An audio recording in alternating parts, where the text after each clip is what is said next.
ওগো আমার সুন্নি তরুণ যুবক ভাইয়েরা গো, এটা ছিল নবী মুস্তাফার পায়ের খড়মের জুতোর ধুলোর, এটাই ছিল আপনার ক্ষমতা। আজকে যদি আমরা ওই নবীকে বেশি বেশি করে মোহাব্বত করে রাসূলুল্লাহর নামে যদি আমরা গালে মুখে নিয়ে চোখে চুম্মা দিই, অনেকে আপনার দেখা যায় লামো যাবে।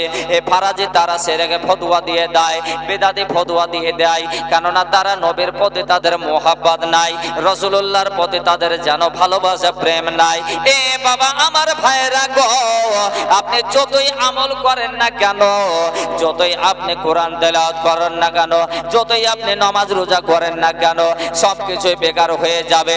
আমার নবীর উপরে যদি একটা সুই পরিমাণ, যদি একটা কিঞ্চিত পরিমাণ যদি একটা কিছু বলে দেন, তো আপনার জিন্দেগির সমস্ত ইবাদত বাদ হয়ে যাবে, বাতিল হয়ে যাবে। বলুন সুবহানাল্লাহ। দয়ার নবীজি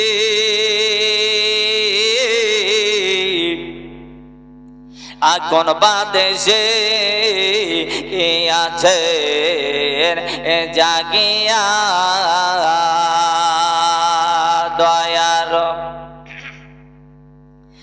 হাবিবে গো, আর কোন বাদেশে আছেন জাগিয়া। নবী হচ্ছেন জিন্দা নবী, হায়াতান নবী। নবী আমার মরে মাটির সঙ্গে মরে নাই, পচে নাই, সড়ে নাই। যারা বলে মরে গেছে, পচে গেছে, তারাই হচ্ছে নবীর দুশমন, ঠিক কিনা?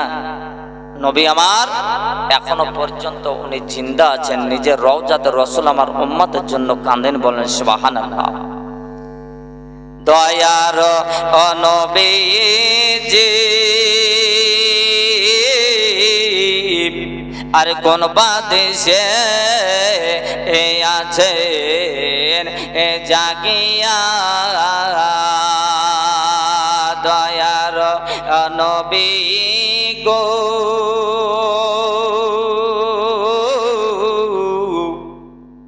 জোরসে বলুন, মুহাব্বত বলুন সুবহানাল্লাহ।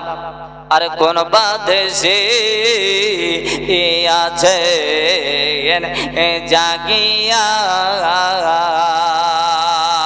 সিনা জাগের এ কথা শুনে আর তাই হালিমা আয়েলেন ছুটে ব্যাকুল মনে, সিনা জাগের এ কথা শুনে আর তাই হালিমা এলেন ছুটে ব্যাকুল মনে। ওরে আকাশ কান্দে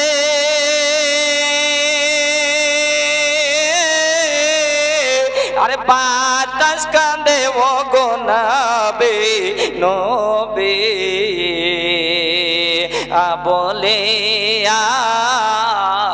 আর কোন বাদেশে